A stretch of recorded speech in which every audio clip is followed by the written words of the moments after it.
저는 30대 후반 주부예요.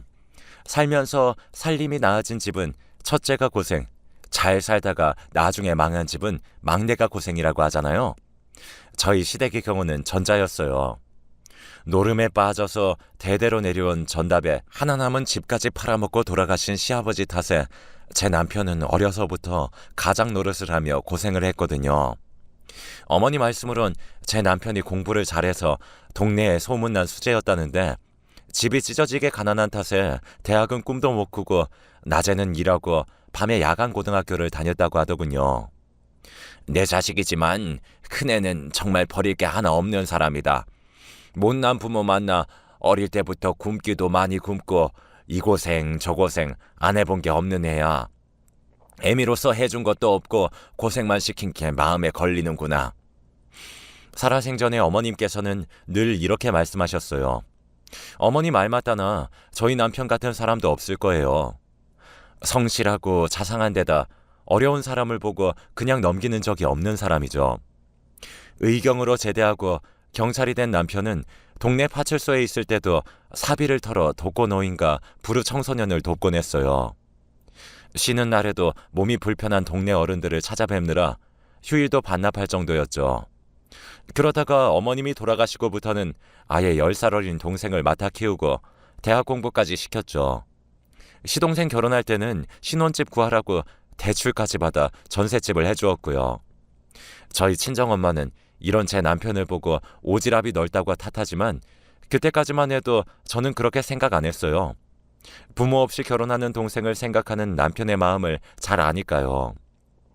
그래서 그 뜻을 따랐던 거고요. 천성이 착한 사람이라 그 정도 일은 당연한 거라고 생각했거든요. 그런데 지금에 와서는 그때 남편을 말리지 못한 게 천추의 한이 되네요. 왜냐고요?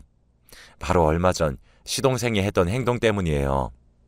한때는 세상에 둘도 없이 가까웠던 남편과 시동생의 관계가 남보다 못한 사이가 된 건 불과 몇 년 전부터예요. 동서가 주식으로 대박을 치면서 많은 돈을 벌고부터였죠.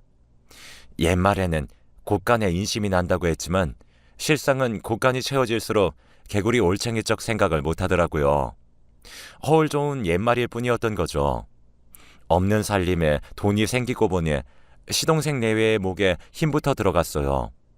그리곤 위아래도 모르고 까부는데 성질 같아선 한 대 패고 싶을 정도였죠. 모르긴 해도 예전에 저였다면 정말 그랬을지도 모르겠네요. 100일 동안 마늘과 쑥으로 버티던 웅녀의 심정으로 꾹 참았다니까요. 사실 저에게는 남편만 아는 오래된 비밀이 있어요. 그 얘기를 하자면 20년 전으로 거슬러 올라가야 돼요. 제가 17살이던 시절로요. 당시 저는 소위 말하는 날라리였어요. 처음부터 그랬던 건 아니고 15살 때 아빠가 돌아가시고 엄마랑 단둘이 살게 되면서 일탈을 하게 된 거였죠. 아빠가 돌아가시고 엄마는 외롭다는 이유로 툭하면 집에 남자를 들였어요. 제 눈에는 그런 엄마가 사람으로 보이지 않았죠. 아빠의 온기가 채 가시기도 전에 남자를 집에 들이는 게 도저히 이해가 안 갔으니까요. 그래서 허구한 날 엄마와 싸웠어요. 엄마는 남자 없으면 못 살아? 뭐가 그렇게 외롭다고 툭하면 집에 남자를 들여? 내 입장은 생각 안 해? 자식 보기 창피하지도 않냐고. 인연이 뭐가 어쩌고 어째? 그동안 먹여주고 키워줬더니 고마운 줄을 모르고 어디서 엄마한테 대들어. 그래, 난 남자 없으면 안 된다. 외로워서 죽을 것 같은데 어떻게 딸년이라고 하나 있는 게 혼자 남은 엄마 걱정은 못할 망정 타박은. 그리고 내가 뭘 그렇게 잘못했니? 내가 불륜을 저질렀어. 남의 남자를 뺏어서 만났어. 말해봐. 남녀가 만나서 연애하는 게 뭐가 잘못이라는 거야? 괜한 내 탓하지 말고 네 인생이나 똑바로 살아 이년아. 매일 결론 없는 평행선만 달렸습니다. 그러다 보니 서로 얼굴을 마주치는 게 불편해졌고 집에 들어가는 게 그렇게 싫었어요. 그래서 저와 비슷한 처지인 친구들과 어울리며 밥벌이를 배워야 했기에 나쁜 짓도 하게 되었고요. 툭하면 근처 학교 일진들과 패싸움을 하고 잘 사는 집 애들한테 돈도 뺏고 괴롭히기도 했어요. 막장 인생이었죠. 그땐 세상이 싫었거든요. 불행한 나와는 달리 행복하게 사는 사람들을 보면 괜히 화가 났어요. 변명 같지만 나도 남들처럼 평범한 가정에서 사랑받고 자랐다면 이렇게 삐뚤어지지는 않았을 거라 생각했죠. 참 철이 없었던 거예요. 하루는 배가 고파서 친구들과 동네 슈퍼에 들어가 빵과 과자를 훔쳤는데 도망치는 과정에서 문턱에 다리가 걸려 넘어지는 바람에 저만 잡히게 됐어요. 그때 신고를 받고 달려온 경찰이 바로 지금의 제 남편이에요. 경찰을 보자 주인 아줌마는 저를 당장 감옥에 쳐넣으라며 길길이 뛰었어요. 그동안 없어진 물건값까지 다 저한테 물어내라면서요. 저런 것들은 사회에서 격리시켜야 돼.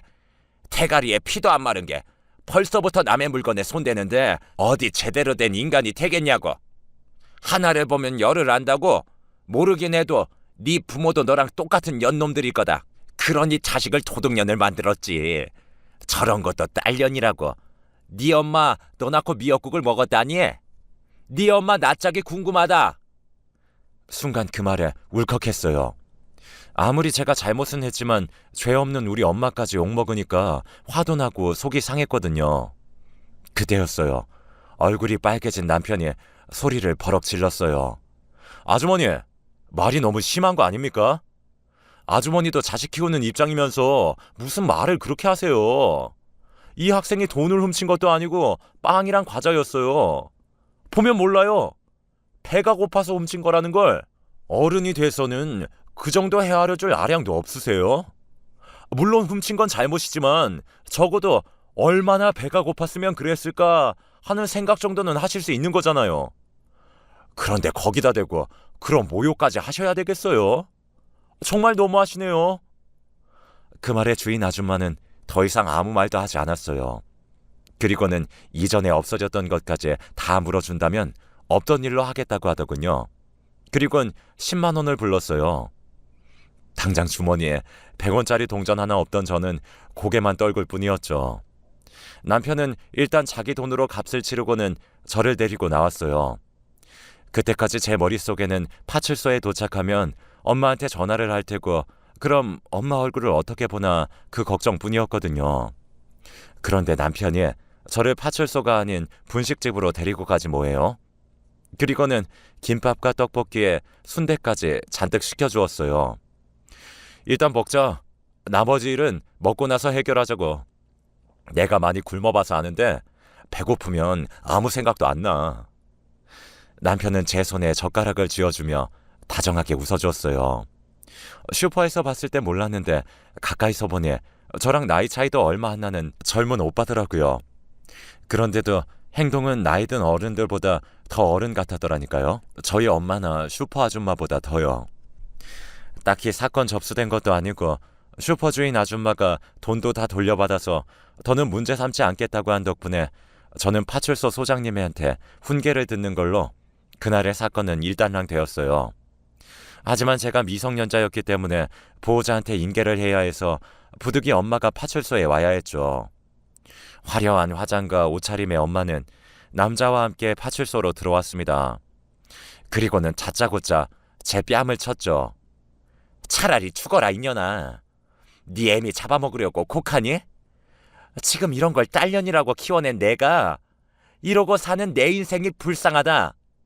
경찰 아저씨, 차라리 저거 깜빵에 넣어주세요. 제 꼴도 보기 싫으니까. 이러고 살 거면 차라리 네 아빠 죽을 때 같이 죽지 그랬어. 그랬으면 나라도 홀가분하게 살았을 텐데. 피 한 방울 안 섞인 경찰도 빵을 훔친 제가 배고팠을 걸 먼저 생각하는데 날 낳아준 엄마는 그렇지 않았어요. 오직 당신 생각뿐이었죠. 저는 그 앞에서 고개를 푹 숙인 채 눈물만 뚝뚝 흘리고 있었어요. 그런 저를 물끄러미 바라보던 남편은 제게 다가와 조용히 그러더군요. 언제든 배고프면 파출소로 오라고요. 누가 그러더라고요. 인간에게 가장 큰 상처를 주는 건 인간이지만 인간을 구원하는 것도 바로 인간이라고요. 그날 저는 미래의 제 남편한테 구원을 받았던 것 같아요. 날 생각해주는 사람을 생각해서라도 다시는 그런 일로 파출소에 드나들지 않겠다고 결심했거든요. 나쁜 짓도 끊고 제대로 살아서 멋있게 이 남자 앞에 다시 서겠다고요. 목표가 생기니 뭔가를 해야겠다는 의욕도 솟구치더라고요. 그래서 그동안 놓았던 공부를 다시 열심히 하고 착실한 학생이 되었어요. 힘들 때는 파출소로 찾아가 멀리서 남편을 지켜보다 오곤 했고요. 내 인생에서 가장 치열하게 공부했던 고3 시절이 지나고 저는 서울에 있는 여대에 합격을 했어요. 명문대는 아니었지만 불과 1년 반 전까지만 해도 모두가 포기했던 날라리가 서울 4년제 대학에 합격했다는 건 기적에 가까운 일이었죠.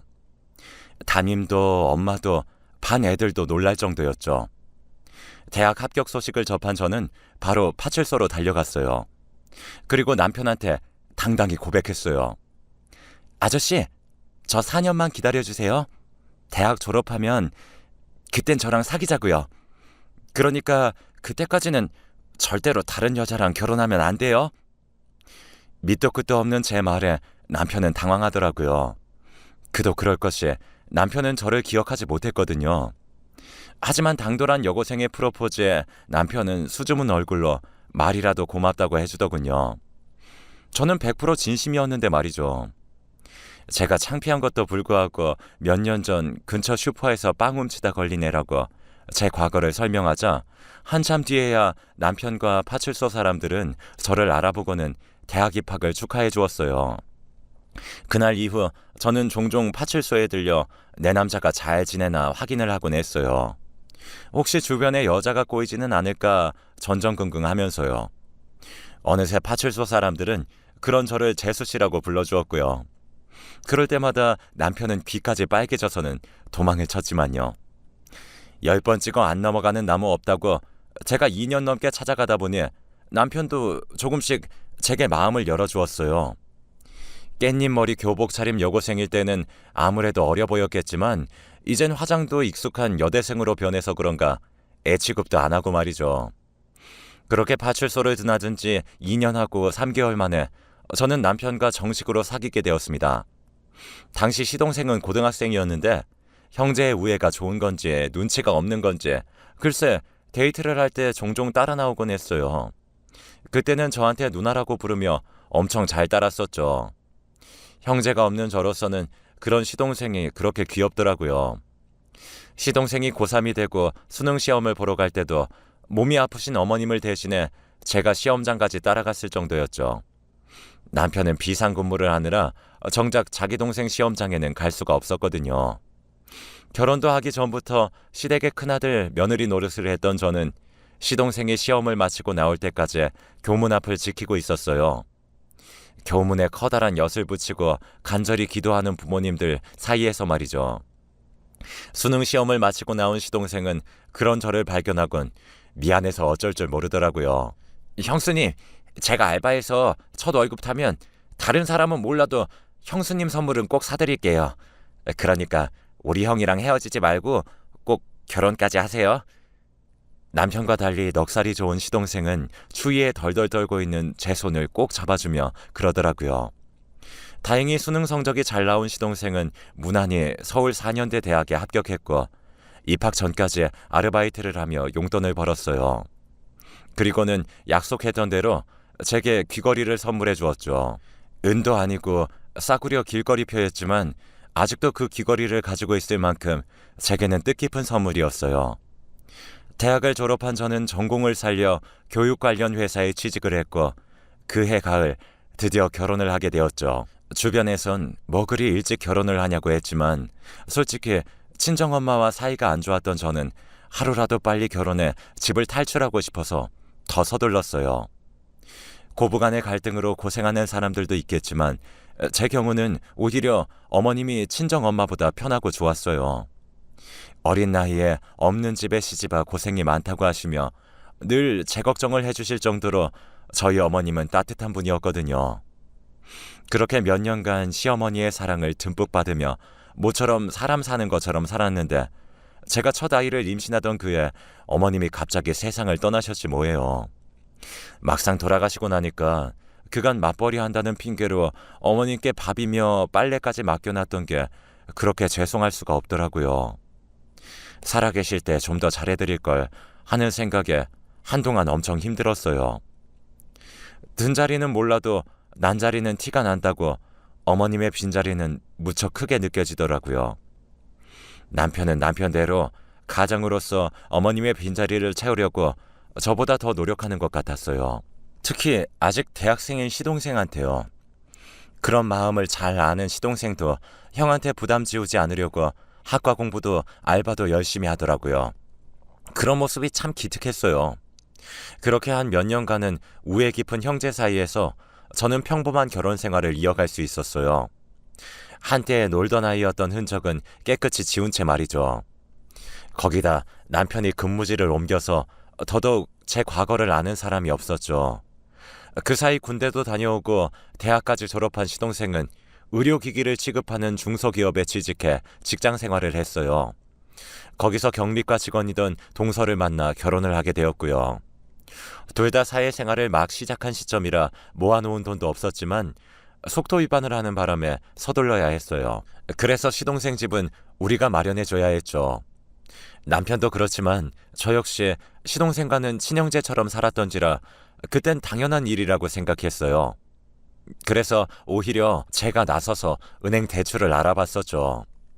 동서 친정도 형편이 좋지 않아서 결혼 준비도 저희 집에서 거의 도맡아 해주었습니다. 동서가 출산할 때도 마찬가지였고요. 그래도 그땐 아깝다는 생각은 전혀 없었어요. 그러다 3년 전쯤인가? 한창 주식 붐이 불었을 때 동서가 적금 탄 돈으로 시동생 몰래 주식에 투자를 했었던가 봐요. 그런데 그게 엄청 대박이 나서 글쎄 아파트 한 채 값을 벌었지 뭐예요. 상황이 그렇다 보니 이후에는 시동생 부부가 둘 다 주식에 맛을 들여 공격적으로 투자를 하기 시작했죠. 그리고는 2년도 안 돼 수십억 자산을 손에 쥐게 된 거예요. 그게 불행의 시작이었죠. 돈이 좀 생기자 시동생과 동서는 둘 다 회사를 그만두고 집에서 본격적으로 주식 투자를 하기 시작했어요. 주식에 빠져본 분들은 아실 거예요. 이게 사람이 할 짓이 아니거든요. 매일 모니터에 그래프를 띄워놓고 모든 생활을 그 앞에서 하더라고요. 장이 마감되면 그제야 잡고 다음날 장이 서면 다시 모니터 앞에서 죽치고 살고 문제는 육아였죠. 아무리 돈도 좋다지만 그래도 자식은 제대로 돌봐야 하는데 둘 다 애는 뒷전이고 주식에만 빠져 살더라고요. 한 번은 김치를 전해주러 집에 갔는데 애가 곰팡이가 핀 빵을 뜯어먹고 있지 뭐예요. 제가 달려들어 빵을 뺏고는 동서를 불렀어요. 동서, 주식 투자도 좋지만 아니 밥은 제대로 챙겨줘야지. 하마터면 곰팡이 빵을 먹을 뻔했잖아. 애 밥은 제대로 먹이고 있는 거야? 그랬더니 글쎄 제품에 안긴 애를 빼앗아가면서 그러지 뭐예요. 형님이 뭔데 나한테 훈계해요? 시어머니도 아니면서 남이사 애한테 빵을 먹이든 밥을 먹이든 신경 끄라고요. 자기가 애가 없으니까 괜히 남의 애한테 엄마 노릇을 하려고 들어. 동서의 말에 순간 눈물이 핑 돌았어요. 사실 저는 몇 년 전에 불임 판정을 받았거든요. 안 그래도 아이 얘기만 나오면 죄인이 되는데 그걸 잘하는 동서가 저의 가장 아픈 부분을 쿡 찌르지 뭐예요. 서운하더라고요. 지금껏 뭘 바라고 자기들한테 잘해준 건 아니지만 그래도 이런 식으로 저에게 비수를 꽂을 줄은 몰랐어요. 그래서 더 말 않고 집으로 돌아왔어요. 그런데 그날 이후 사과 전화도 한 통 없더라고요. 괘씸해서 이후로는 저도 김치고 반찬이고 일절 안 해줬어요. 그런데 시동생네한테 이런 대접을 받은 게 저뿐만이 아니더라고요. 시동생도 저희 남편한테 점점 함부로 굴기 시작한 거예요. 형, 언제까지 경찰이나 하고 살 거야? 고졸 경찰은 승진도 어렵다는데 그냥 이참에 경찰 그만두고 딴 일 찾는 게 낫지 않겠어? 형 나이도 있는데 더 늦으면 이직도 힘들어. 정 일자리 없으면 내가 한번 자리 알아봐 줄까? 돈 좀 있다고 거들먹거리며 자기 형한테 하는 꼴이 어찌나 꼴사납던지 정말 주먹이 부르르 떨리더라고요. 그래서 제가 나서서 한마디 했죠. 도련님, 형한테 그게 무슨 말이에요? 경찰이 뭐 어때서요? 지금껏 이이가 경찰에서 번 돈으로 도련님 대학도 보내고 장가도 보냈어요. 받을 때는 말 없더니 돈 좀 번다고 형 무시하는 거예요. 뭐예요? 한 번만 더 이이 앞에서 그딴 소리 하면 저 정말 가만 안 있어요. 형수, 여기서 그 얘기가 왜 나와요? 등록금이랑 전셋집 해준 거 돌려달라 그 뜻이에요? 참 치사하게. 알았어요. 그깟 또 얼마나 한다고? 내가 2배, 아니 3배 쳐서 드릴게요. 그럼 됐죠? 더러워서 정말. 시동생은 오히려 자기가 더 화를 내고는 밥을 먹다 말고 집으로 돌아갔어요. 내 친동생 같았으면 당장 멱살을 잡아서 내동댕이 쳤을 텐데 시동생이라 그러지 못한 게 억울해서 한숨만 푹 쉬고 있었는데 남편이 조용히 수저를 놓고 일어났어요. 그리고는 안방으로 들어가더군요. 그런 남편의 뒷모습을 보니 어찌나 가슴이 아프던지 저 사람이 말은 안 해도 지금 심정이 어떨지는 누구보다 잘 알겠더라고요.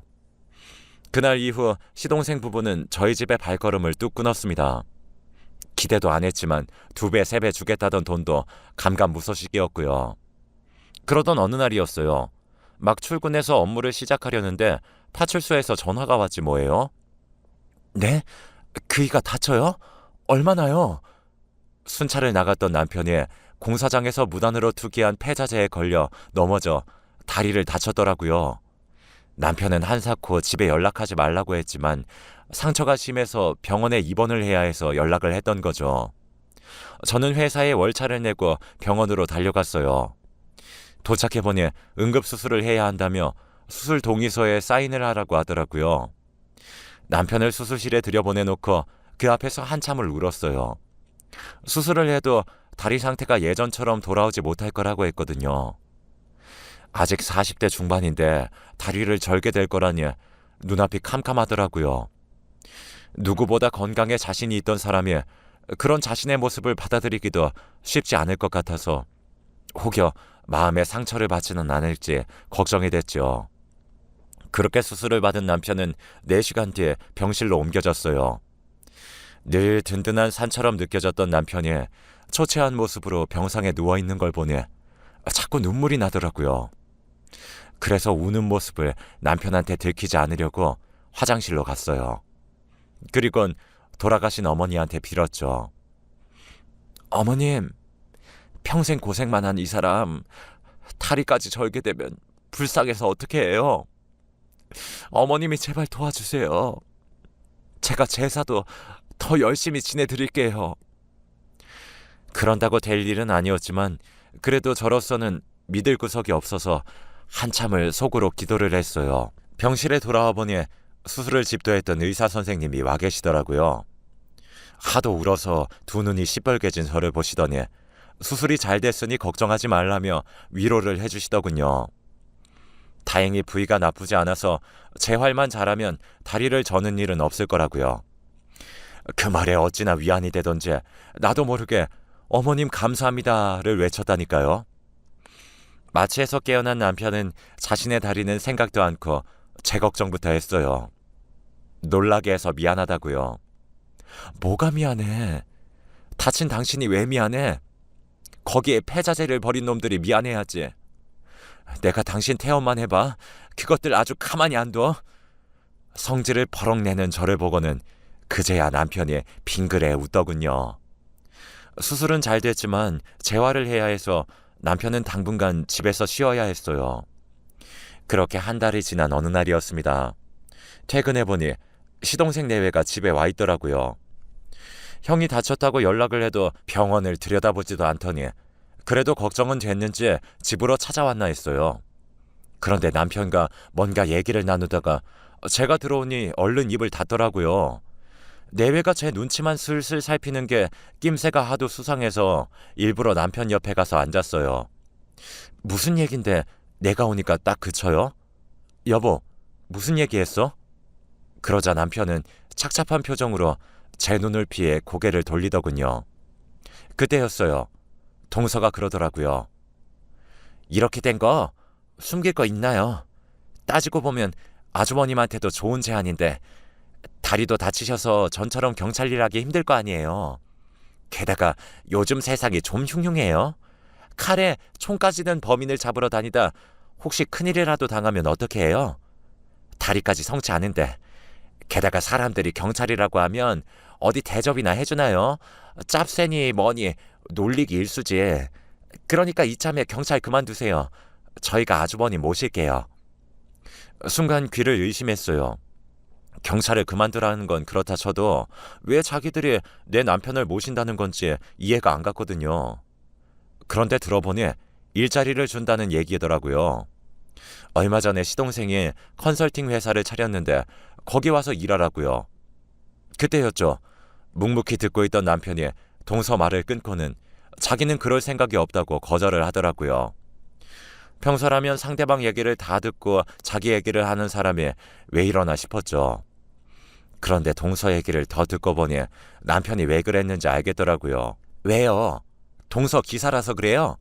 말이 운전기사지. 따지고 보면 그건 수행비서나 마찬가지인데. 게다가 이 사람이 자기 형인데 월급도 좀 톡톡히 해주겠어요. 솔직히 우리가 사람 구하자면 얼마든지 구해요. 그래도 아주버님한테 맡기려는 건 그간 우리한테 해준 것도 있고 다리까지 그렇게 된 마당에 온전히 경찰 일을 할까 싶어 그런 거라고요. 그래, 그 다리로 어디 취직도 못해. 다 생각해서 하는 말인데 그걸 무자르듯 자르냐? 자격지심이야 뭐야? 듣자 하니 이것들이 글쎄 제 남편한테 시동생 운전기사를 하라지 뭐예요? 순간 그간 참았던 화가 머리끝까지 오르면서 그간 잊고 살았던 날라리 본능이 제대로 터져나왔어요. 뭐가 어쩌고 어째?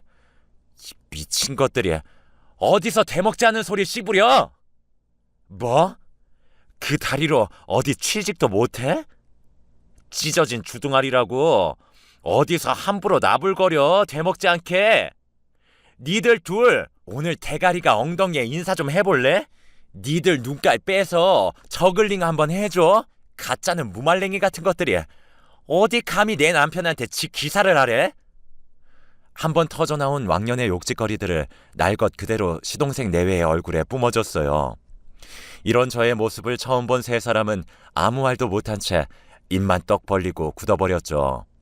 한때 제가 날라리였다는 사실을 아는 남편도 놀라긴 마찬가지였어요. 그렇겠죠. 그동안 조심조심하며 살았으니까요. 하지만 이날은 도저히 못 참겠더라고요. 이것들 다시는 안 보는 한이 있어도 버르장머리를 제대로 고쳐놔야겠다 생각했거든요. 니들이 언제부터 돈 좀 굴리고 살았다고 시건방을 떠는 건데 월세방 하나 구할 돈도 없어서 지형 앞세워 은행 대출 받아간 것들이 너 이자라도 한번 내고 이러냐? 말로는 그간 가져간 돈 2배, 3배 쳐준다더니 왜 소식이 없어? 그런 주제에 어디서 지금 누구한테 시다바리 노릇을 하래? 되먹지 않은 개벽다기 같은 새끼들 같으니라고. 눈 까라 이 새끼야. 아이 포크로 확 뽑아버리기 전에. 그리고 너 터진 입이라고 함부로 떠드는데 내 남편이 네 친구야?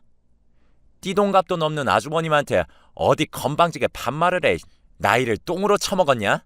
어따 대고 반말을 해. 쳐 죽을라고. 좋은 말 할 때 잘 들어라. 오늘 밤까지 네 학비에 신혼집 대출금, 은행 이자까지 쳐서 싹 다 보내.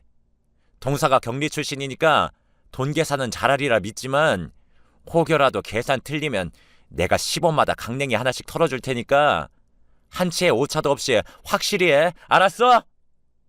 성질이 잔뜩 난 저는 시동네 내외를 집에서 내쫓고는 문을 걸어 잠갔어요. 그리고 몇 시간 뒤에 남편 계좌로 목돈이 들어왔더라고요. 사실 이게 은행 이자를 제대로 친 건지 어떤 건지는 잘 모르겠더라고요. 애초에 돌려받을 생각도 안 왔던 돈이니까요. 그래서 그냥 덮으려고 했는데 남편이 껄껄대며 그러더라고요. 지금껏 자신이 저를 보호하고 산다고 생각했는데 오늘 보니 제가 자신의 보호자였다고 말이에요. 누가 보호자면 어때요? 살맛대고 사는 동안 서로 위하고 살면 되죠. 3개월간의 재활을 마친 남편은 다시 업무에 복귀했어요. 남편 말로는 아직 완쾌는 아니지만 몇 달 뒤엔 전처럼 날아다닐 수 있을 것 같다네요. 그리고 그날 이후 남편은 제가 화가 나서 얼굴이 붉어지면 제 입부터 틀어막는 버릇이 생겼어요. 말로는 제 체면을 생각해서 그런다는데 아무래도 참아야겠죠?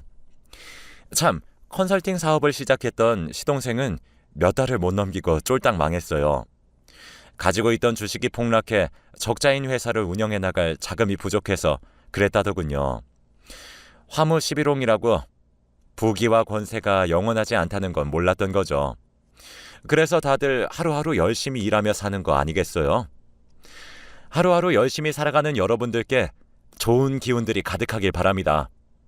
지금까지 제 사연 들어주셔서 감사드려요. 건강하세요.